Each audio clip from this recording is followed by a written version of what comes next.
세상에서 가장 아름답고 영원한 것은 무엇이라고 생각합니까? 또 아름답다고 할 때 그 아름다움의 기준은 무엇입니까? 또 영원한 것의 기준은 무엇일까요? 가끔 열리는 미스 코리아 선발대회는 전국에서 모여든 나름대로 미녀라고 하는 사람들이 모여서 아주 경연을 벌입니다. 진선미 세 개 중에 하나라도 차지하려고 가진 예를 쓰죠. 그냥 몸을 날씬하려고 몇 달 전부터 다이어트를 하고 그럽니다. 그런데 한국에서 진에 뽑히거나 선이나 미에 뽑혔다고 그 사람들이 미국에 가서도 진선미가 되느냐? 그렇지 않습니다. 왜냐하면 미국의 미인, 미스 아메리카의 기준이 다르고 미스 코리아 기준이 다르기 때문에 그렇습니다. 아프리카 미인은 목이 그려야 된대요. 우리 TV에 보면 여자아이들은 어렸을 때부터 닝을 채우더라고. 닝을 계속 채워가지고 이 목이 길게 만들어요. 그게 미인의 조건이래. 그렇다면 아프리카에서 미인이 됐다고 미국에 가서도 통하겠느냐고요. 그렇지 않습니다.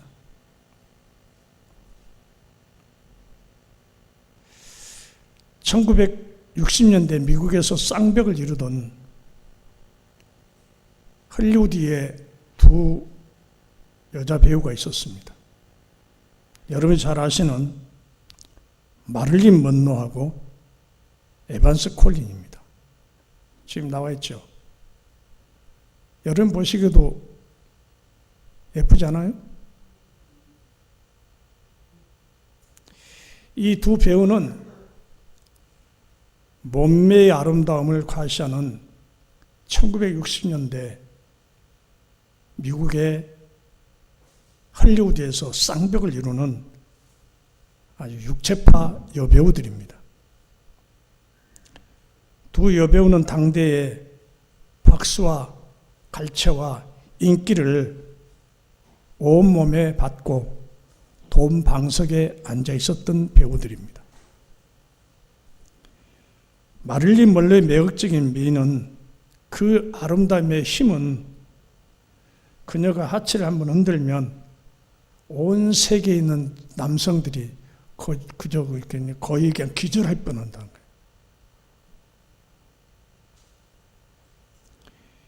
그저 바람 불 때 치마가 날리니까 이 치마를 움켜쥐는 그 배우가 마릴린 먼로 맞죠? 감각이 둔한 저도 그 사진을 보면 야 멋있다라는 말을 나와요. 여러분 안 그렇습니까? 저 어떤 집사님은 안 그런 척하고 있는데 나이가 많고 적고를 떠나서 모든 사람들이 마릴린 먼로 앞에서는요 기가 죽는 거예요. 그 마릴린 먼로가 존 F 케네디의 생일날 해피 버스데이 투 유 그 노래를 불렀대요. 그러니까 그 모습을 본 케네디가 뭐라고 얘기했냐면 이제 내가 대통령을 그만두어도 여한이 없다 그랬던 겁니다. 얼마나 예뻤으면. 근데 그녀는 세상 사람들의 박수와 갈채와 인기를 한 몸에 누렸고 돈 방석에 앉아서 영화 보기를 한 몸에 누렸습니다. 그리고 그녀는 존 F 케네디 다음에 그 동생 로버트 케네디와도 연문을 퍼뜨렸어요. 그리고 미국에 있는 저명한 인사들, 돈 많은 갑부들, 그 사람들하고도 많은 스캔들을 뿌리고 다녔어요. 그러다가 결국 마릴린 먼로는 내면에서 밀려오는 허무와 갈증과 공허함과 고독을 이기지 못하고 수면제를 먹고 그냥 죽었어요. 그때 그 나이가 36살이었습니다. 아주 편집을 멋있게 했네요. 우리 집사님 최고예요. 자, 그런데 마릴린 먼로에 못지않게 헐리우드에서 많은 인기와 명예를 누리던 또 다른 여배우가 있었는데 저기 나와 있는 에반스 콜린. 마릴린 먼로와 같은 시대에 살았던 최고의 미녀 중 또 다른 미녀였습니다. 그러나 에반스 콜린은 인기를 누리던 어느 날 갑자기 배우직을 청산하고 화려한 헐리우드 음악을 떠나겠다고 선포합니다. 그리고 에반스 콜린은 은퇴 기자회견장에서 이런 말을 합니다. 여러분, 저는 지금 깊은 사랑에 빠져 있습니다. 저는 깊은 사랑에서 헤어날 줄 모르고 있습니다. 그래서 이제 저는 헐리우드를 떠나려고 합니다. 청중들은 한호성을 쳤고 언론은 연일 막 대서특필했겠죠. 에반스 콜린, 그 사람을 사랑하는 사람 누구냐? 에반스 콜린이 사랑하는 남자는 누구냐? 또 에반스 콜린이 사랑하는 남자는 누구냐? 그 남자는 과연 어떤 사람이냐? 다 난리가 난 거예요. 그런데 에반스 콜린이 자기 스스로가 그런 얘기를 합니다. 내가 그 사람을 선택한 것이 아니라 그 사람이 나를 선택해 줬어요. 그분은 바로 예수 그리스도이십니다. 그분은 나를 위해 십자가에 죽으셨습니다. 나를 선택하신 그분에게 내가 지고 있는 빚을 갚기 위해서 나는 지금 선교사가 되기 위해서 신학대학에 입학까지 했습니다. 이후에 에반스 콜린은 신학대학을 졸업하고 같은 선교사와 결혼하게 됩니다. 그리고 저 아프리카 오지로 선교를 떠납니다. 그리고 거기에서 7년을 선교하고 안식년이 되어서 미국으로 돌아왔습니다. 그런데 여러분이 잘 아시는 빌리 그레엄 목사가 이 에반스 콜린을 불러놓고 그런 얘기를 합니다. 에반스 콜린, 헐리우드의 영광과 명예, 인기를 포기하고 험난한 우간다 선교사로 떠난 것이 후회되지 않습니까? 정말 행복합니까? 라고 그렇게 물었다고 합니다. 그때 에반스 콜린은 환한 미소를 지으며 이렇게 대답했습니다. 후회라니요. 목사님, 무슨 후회입니까? 내가 선택한 선교사의 자리는 나에게 가분하기도 하지만 나는 영국 여왕의 자리와도 바꾸지 않겠습니다. 미국 대통령의 자리와도 바꾸지 않겠습니다. 사랑하는 성도 여러분, 이 얼마나 위대하고 훌륭합니까? 얼마나 고귀하고 아름다운 삶입니까? 복음은 참 아름답습니다. 믿음은 아름답습니다. 신앙은 아름답고 위대합니다. 마릴린 먼로, 그녀는 참 아름답기로 세계 제일인지 모르지만 정작 그녀 자신은 참 아름다운 것이 무엇인지 몰랐고 무엇이 영원한 것인지 모르는 채 세상을 떠난 불행한 여인이었습니다. 자, 그렇다면 아름다움의 기준은 무엇일까요? 제가 서두에서 말씀드렸죠. 미스 코리아 선발, 미스 아메리카 선발, 그 선발할 때 그 기준이 무엇이냐는 거죠. 창세기 1장에는 하나님께서 천지 창조를 하신 기사가 나오는데 거기 한 장 속에 보시기에 좋았더란 말이 6번 나오고 보시기에 참 좋았더란 말이 한 번 나옵니다. 보시기에 좋았다는 말은 보기에 아름다웠다는 말로도 우리가 사용할 수 있습니다. 그런데 하나님께서 보시기에 참 아름다웠다라고 참 좋았다라고 하셨던 그 하나님이 1장에서 이렇게 하셨는데 3장에서 하나님께서 인간에게 징계를 내리시는 내용이 나오죠. 아담과 하와가 뱀의 유혹을 받아서 하나님의 명령을 거역하고 금단의 열매를 따먹고 났습니다. 그러고 나서 하나님이 뱀을 저주합니다. 하와에게 잉태하는 고통과 출산의 수고로움과 남편을 사모해야 하고 남편의 다스림을 받도록 징계하셨습니다. 남편 아담에게는 땅이 저주를 받게 하셨고 종신토록 땀이 흘려야 먹고 사는 저주는 아닐지라도 지독한 징계를 받게 된 것입니다. 그렇다면 하나님은 피조물의 어떤 것을 기준으로 하여 아름답다라고 하셨을까요? 그것은 창조의 섭리 안에 있는 본 모습입니다. 폼, 본래의 모습. 본래의 모든 피조물에게는 하나님의 창조의 섭리가 배어 있었어요.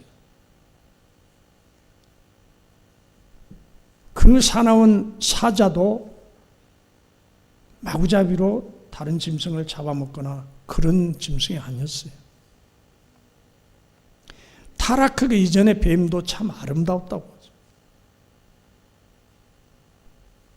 때묻지 않고 변형되지 않은 진실과 성결의 모습을 보시고 하나님은 아름답다라고 하셨습니다. 죄로 인하여 오염되고 죄로 인하여 변형되어 버린 만물을 보시면서 이제는 기쁨보다 슬픔으로 인해 하나님은 한숨을 짓고 계십니다.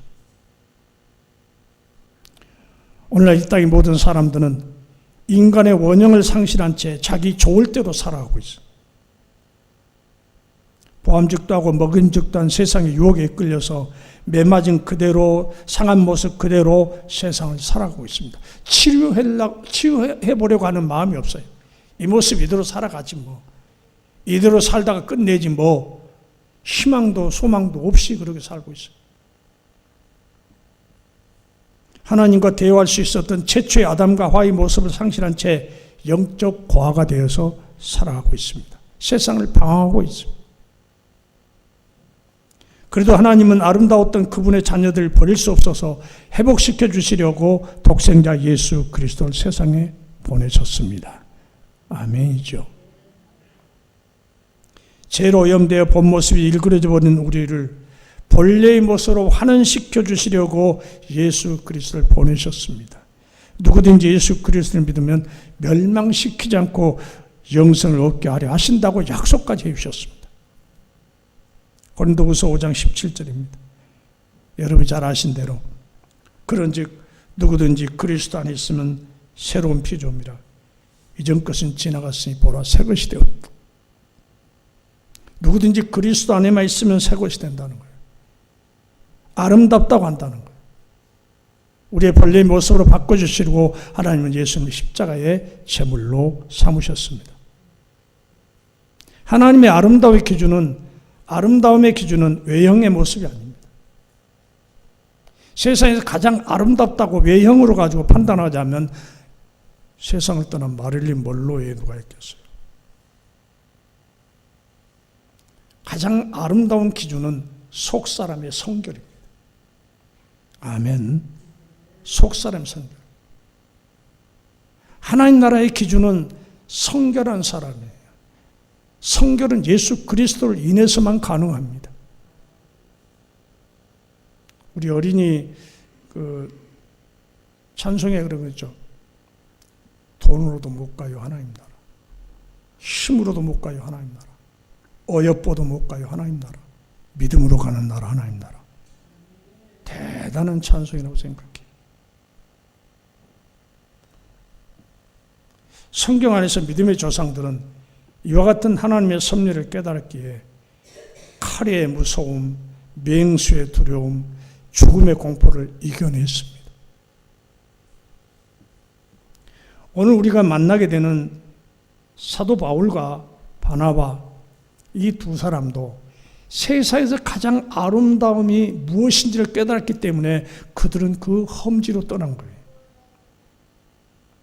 자기들을 박해하고 돌로 치는, 자기들 그렇게 싫어하고 미워하는, 시기하는 그 유대인들 가운데에 들어간 겁니다. 뭐 하려고요? 세상에 가장 아름다운 복음을 전하기 위해서. 오늘 말씀을 들어보면서 하나님의 음성을 듣게 되기를 간절히 소원합니다. 바울과 바나바가 전한 복음을 유대인들은 비방하고 회방하였던 반면에 이방인들은 환영하고 복음을 영접했습니다. 이는 복음의 주도권이 유대인에게서 이방인에게로 넘어갔음을 보여준과 동시에 성령의 작정하신 뜻에 의하여 세계가 복음화될 긍정적인 결과를 우리에게 미리 보여준 거예요. 이런 본문을 통해 우리는 다음과 같은 영적 교훈을 얻을 수 있습니다. 45절입니다. 유대인들이 그 무리를 보고 시기가 가득하여 바울이 말한 것을 반박하고 비방하거늘. 유대인들이 그 무리를 보고 시기가 가득하여 바울이 말한 것을 반박했다고 얘기합니다. 왜 그러냐면 사람들이 많이 몰려왔다는 거예요. 그것 때문에 유대인들이 시기가 난 거예요. 이 유대주의자는 가만 보면 본래 사악한 사람들은 아니었습니다. 그들도 하나님을 섬긴다고 하는 유대주의자들이에요. 그들은 비록 복음을 영접하지는 않았지만 율법을 지킴으로 이방인들에 비해 훨씬 더 도덕적인 삶을 살았습니다. 그런데 일단 시기심이 발동하니까 무고하게 바울을 헛들고 조롱하고 박해하는 인격 파탄자들이 되어버립니다. 우리는 이러한 사례를 성경에서 얼마든지 찾아볼 수 있습니다. 사울 왕은 다윗에 대해서 시기가 생겨나니까 자기 신하요, 자기 사이를 죽이려고 10년을 쫓아다닙니다. 시기가 발동해가지고. 가인은 동생 아벨을 살해하는 엄청난 일을 저질렀습니다. 그것도 시기였어요. 자기들이 드린 하나님께 예물을 드렸는데 동생 아벨의 것은 받았는데 자기 것은 안 받았거든. 그것 때문에 시기가 생겨서 동생을 돌로 쳐 죽이는 그런 최초의 살인자가 되어버린 거예요.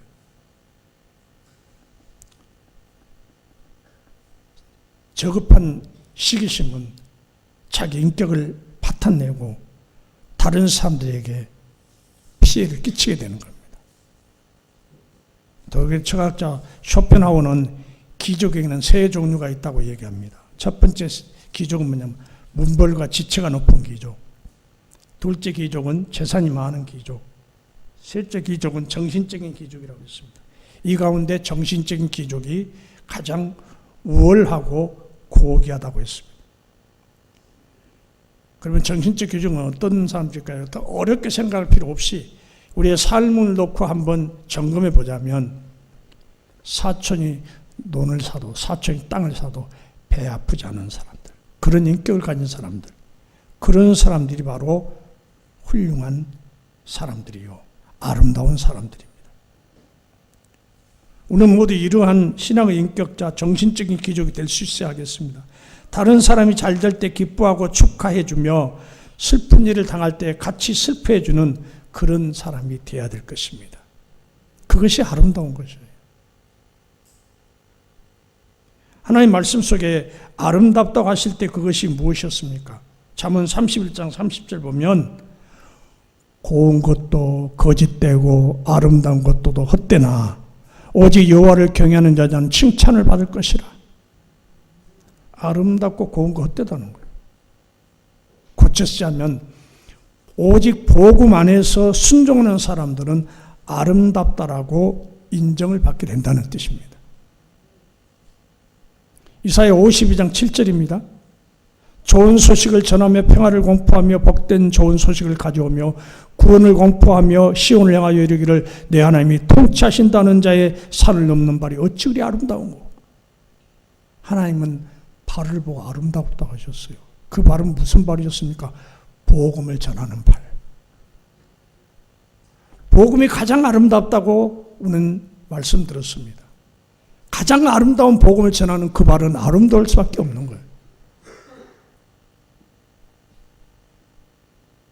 복음을 전하는 발이 바로 순종하는 성도의 삶이 아름답다라고 하셨습니다.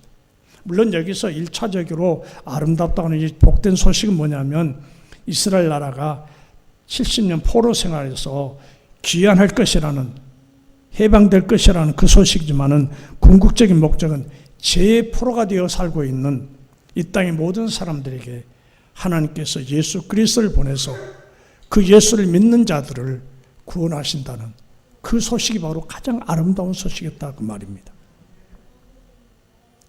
여러분, 육체적인 발에 맵시를 내지 말고 복음을 전하기 위하여 뛰어다니는 아름다운 성도님 되시기를 간절히 소원합니다. 공동묘지 가면 한 세대를 풍미했던 훌륭한 사람들이 많이 있습니다. 거기 절세 가인도 있고 영웅호걸도 잠들어 있습니다. 그러나 그들의 아름다움은 다 어디 있습니까? 하무 11홍이란 말이 있죠. 붉은 꽃은 열흘을 넘기지 못한다. 떨어진다는 거죠. 아무리 아름다운 꽃도. 권불 10년이란 말도 있죠. 아무리 하늘을 찌르는 그런 권세를 갖고 있어도 10년 이상 넘기지 못한다. 유한한 것을 위하여 영원한 하나님 나라의 상급을 빼앗기지 않으시길 바랍니다. 서두에서 말씀드린 두 명의 절세 미인들에서 말씀드렸습니다. 그들의 명성은 지금 어디에 남아 있습니까? 역사 속에 그냥 이름 두 자 남겨놓고 있죠. 또 남아있던들 그것이 무슨 의미가 있습니까? 하나님께서 우리를 보시고 아름답다 하시면 우리 안에 예수님이 계시고 우리가 예수 안에 있기 때문입니다. 우리에게 영원한 것은 예수님이십니다. 가장 아름다운 것은 우리가 성결해지는 거예요. 하나님 우리를 창조해 주실 때 그 모습으로 돌아가는 거예요. 원형 회복, 리폼, 본래 모습대로 다시 회복되는 거. 그럴 때 그 모습을 하나님 보시고 아름답다라고 하십니다. 여러분이 마음속에 성교를 품고 살면 하나님이 세계 그 어떤 미인보다도 여러분을 향해서 참 너는 아름답다 그럴 겁니다. 그 우리를 그렇게 아름답게 만드는 복음을 우리 안에 품고 복음을 전할 때에 그 삶이 영원한 것이 되는 겁니다. 오늘 예배에 참석한 저와 여러분은 세상에서 가장 아름다운 사람들입니다. 나이가 들어서 얼굴에 검은 버섯이 생기고 팔뚝이고 어디 보면 검은 버섯이 막 자리를 잡고 몰려오지만 허리가 아파서 제대로 걷지를 못하지만 병들어서 제대로 자기 역할을 감당치 못하지만 그런 여러분 안에 예수 그리스도의 복음이 있다면 하나님은 세상의 그 어떤 아름다운 것보다 저와 여러분을 보시고 아름답다 그렇게 말씀하실 겁니다. 참 미가 무엇인지, 참 아름다운 것이 무엇인지, 영원한 것이 무엇인지 깨달은 여러분은 그것을 향해 앞으로 나가시길